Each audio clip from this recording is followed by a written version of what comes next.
हाय नीटा, आप लोग का बायो का एक चैप्टर हो चुका है और अभी जो हम लोग पढ़ रहे हैं बायो में वो है बायोमोलिक्यूल्स।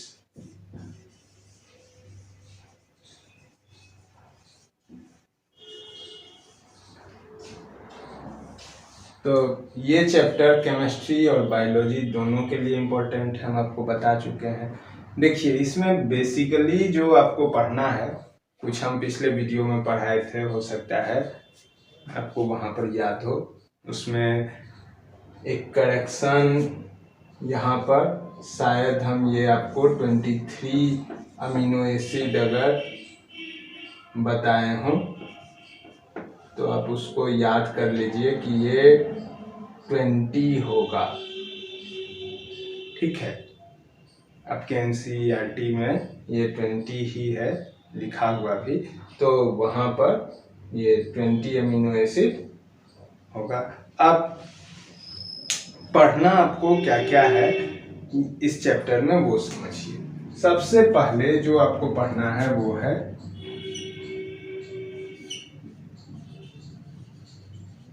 Amino acid.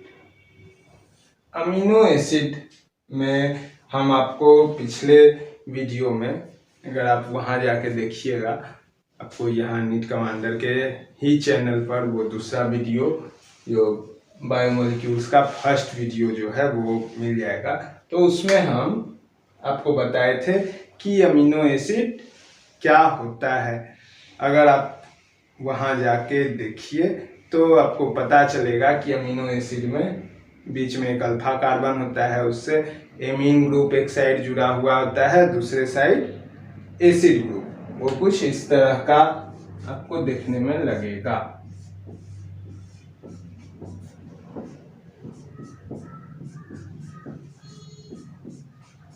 ठीक है, और यहाँ ये आर ग्रुप। अब यहाँ पर इस ग्रुप के चेंज होने से ग्लाइसिन, लाइसिन, वैलिन, ये अलग अलग, यहाँ आप हाइड्रोजन रख दीजिए, मिथाइल रख दीजिए, तो ये चेंज होने पर अमीनो एसिड चेंज होते रहता है। उसका अलग अलग नाम आपको एनसीईआरटी में पढ़ना है, जिसमें कि 3 एनसीईआरटी स्ट्रक्चर भी आपको बताया है अमीनो एसिड का। तो ये है अमीनो एसिड। अब अमीनो एसिड में जो बॉन्ड प्रेजेंट होता है, मतलब एक अमीनो एसिड को दूसरे अमीनो एसिड से जो हम जोड़ते हैं जिस बॉन्ड से, उस बॉन्ड का नाम है पेप्टाइड बॉन्ड। यहाँ तक हम लोग पढ़ चुके हैं। उस पेप्टाइड बॉन्ड में एमीन और एसिड ग्रुप ये दोनों जुड़ते हैं और वहाँ डिहाइड्रेशन होता है, यानी कि वाटर रिलीज होता है। अब जब अमीनो एसिड जुड़ के अपना लॉन्गेस्ट चेन बना लिया तो वो चेन लॉन्गेस्ट चेन बन गया। ठीक है, अब इस चेन के बेसिस पर हम लोग प्रोटीन के टाइप को बांटते हैं। प्रोटीन जो है वो क्या है, को हम पिछले वीडियो में बता चुके हैं कि प्रोटीन कुछ नहीं, अमीनो एसिड का लॉन्गेस्ट चेन है, मतलब पॉलीपेप्टाइड जो है वो है प्रोटीन। ठीक है, उसमें बहुत सा पेप्टाइड बॉन्ड प्रेजेंट होगा, यानी कि अमीनो एसिड प्रोटीन का मोनोमर हो गया। ठीक है, अगर आपको मोनोमर पॉलीमर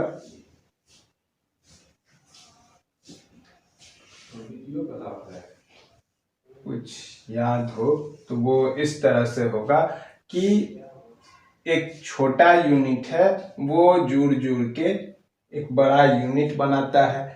ठीक, और ये जो स्मॉलेस्ट यूनिट है वो हो गया मोनोमर, और इस पूरे को हम लोग जो बोलेंगे वो है पॉलीमर। ठीक, तो अमीनो एसिड मोनोमर हुआ और इसका जो पॉलीमर होगा वो होगा प्रोटीन। अब ये किस तरह से जुड़ सकता है, देखिए यहाँ पर ये बन कैसे सकता है। तो प्रोटीन जो है वो प्राइमरी हो सकता है, सिंपल, बस लॉन्गेस्ट चेन बनाए। सेकेंडरी हो सकता है कि प्राइमरी के बाद सेकेंडरी जो है वो उसमें हेलिकल स्ट्रक्चर बनना शुरू हो जाए। ठीक है, ये इस टाइप से आप इसको कह सकते हैं कि ये इस टाइप का एक आप कोई पेज लीजिए, अगर आपके पास में कोई एक पेज हो। देखिए सेकेंडरी स्ट्रक्चर को हम लोग किस तरह से समझ सकते हैं।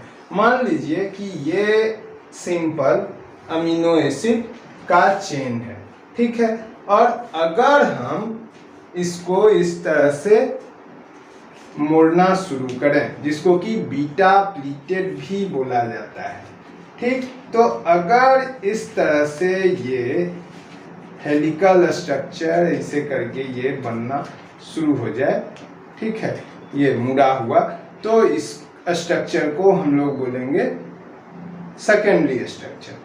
और यही स्ट्रक्चर अगर इसके अंदर यहाँ हाइड्रोजन बॉन्ड होने से ये थोड़ा और कॉम्प्लेक्स हो जाए, तो वो जो बनाएगा वो बनाएगा टर्शियरी स्ट्रक्चर। और इस टर्शियरी स्ट्रक्चर में भी जब और ज़्यादा इससे ज़्यादा ये कॉम्प्लेक्स होना शुरू हो जाए, तो उसको हम लोग बोलेंगे क्वाटरनरी स्ट्रक्चर। मतलब टर्शियरी स्ट्रक्चर से भी जो ज़्यादा कॉम्प्लेक्स होगा वो होगा क्वाटरनरी स्ट्रक्चर। मतलब कि ये 4 टाइप का प्रोटीन होता है अपने स्ट्रक्चर के हिसाब से, ठीक है। अब प्रोटीन को अगर आप हीट कर दीजिए तो प्रोटीन आप लोग देखे होंगे, अगर एक को हम लोग बॉयल कर देते हैं तो वो कोगुलेट हो जाता है, मतलब थपका बन जाता है।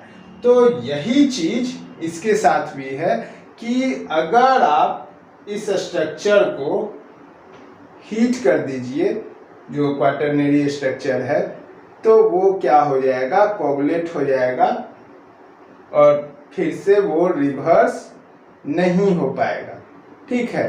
तो सेम चीज आप लोग को अगर याद होगा कि हम लोग के बॉडी में जो एंजाइम बना हुआ होता है वो भी प्रोटीन का ही होता है। तो अगर एंजाइम को बहुत ज़्यादा हीट कर दिया जाए, बहुत ज़्यादा टेम्परेचर मिल जाए, तो वो एंजाइम वर्क करने के बदले क्या हो जाएगा, डिस्ट्रॉय हो जाएगा, डीनेचर्ड हो जाएगा, अपने नेचर को खो देगा, ठीक है।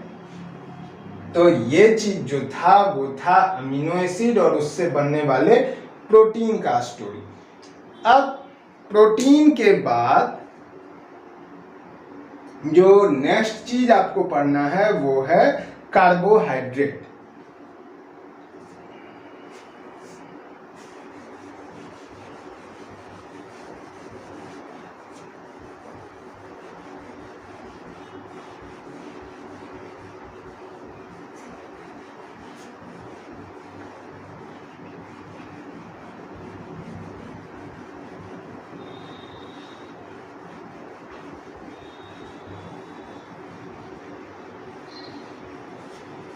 देखिए सबसे पहला चीज कि आपको इस चैप्टर में क्या क्या है पढ़ना, प्रोटीन, कार्बोहाइड्रेट और लिपिड, ठीक।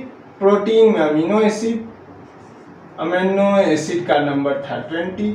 कार्बोहाइड्रेट में आपको बॉन्ड के बारे में पढ़ना है, glycosidic bond, glucose, polysaccharide, monosaccharide, ये सब कुछ, ठीक। यहाँ आपको एसिडिक, बेसिक, न्यूट्रल, एरोमेटिक ये सब भी पढ़ना है।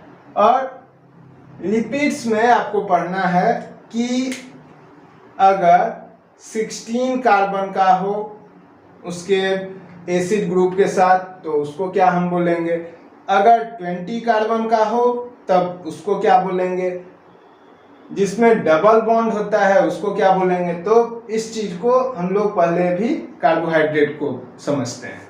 देखिए कार्बोहाइड्रेट समझने के लिए अगर ऐसा हो कि आपके पास में एक कंपाउंड दिया हुआ है C6H12O6, ठीक, अब अगर आपको याद होगा कि ये कंपाउंड क्या था, या फोटोसिंथेसिस या रेस्पिरेशन जो आप 10th क्लास में पढ़े हैं, उस बेसिस पर भी अगर आप इसको याद कीजिएगा तो ये जो कंपाउंड है वो है ग्लूकोज।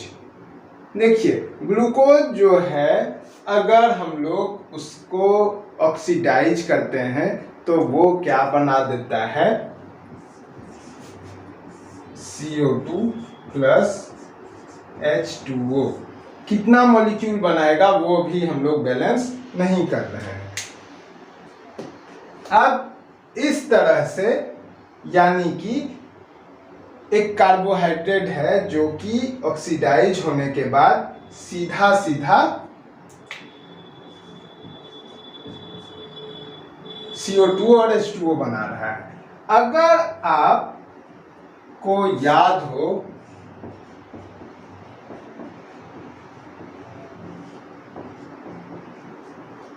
एक और कंपाउंड जिसको कि आप फेस कर चुके हैं 10th क्लास तक में, वो था C12H22O11। इसका नाम अगर आपको याद हो तो ये था सुक्रोज यानी कि चीनी। ठीक है, तो ये जो है अगर आप इसको ब्रेक करते हैं तो वो आपको देता है ग्लूकोज और फ्रुक्टोज।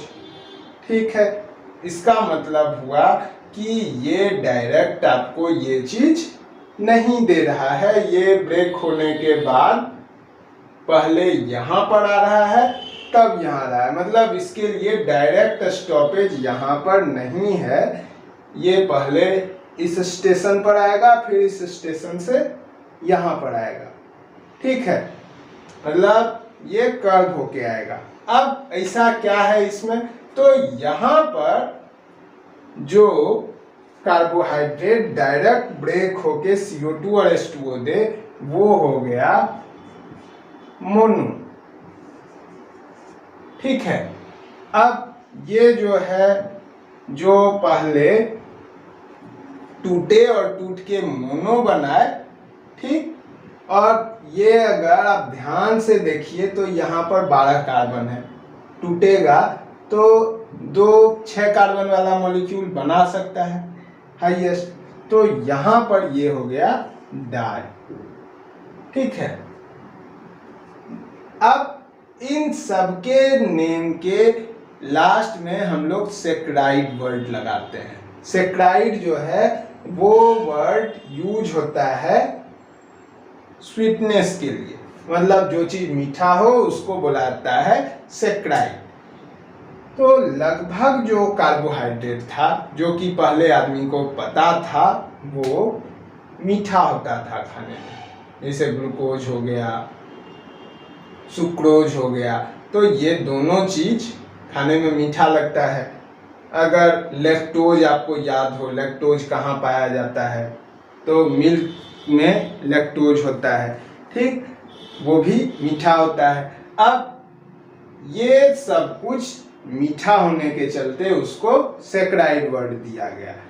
अब आगे चल के पता चला कि ऐसा जरूरी नहीं है कि हर एक जो कार्बोहाइड्रेट है वो मीठा हो ही।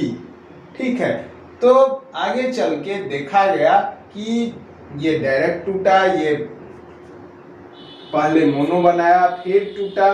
ठीक है, अब इससे भी बड़ा चेन अगर आपको याद होगा कि प्लांट जो है वो स्टोर किस फॉर्म में करता है कार्बोहाइड्रेट को, या एनिमल जो है हम लोग के बॉडी में किस फॉर्म में स्टोर होता है, तो वो सब जो है ना ही सुक्रोज है और ना ही ग्लूकोज या फ्रुक्टोज है।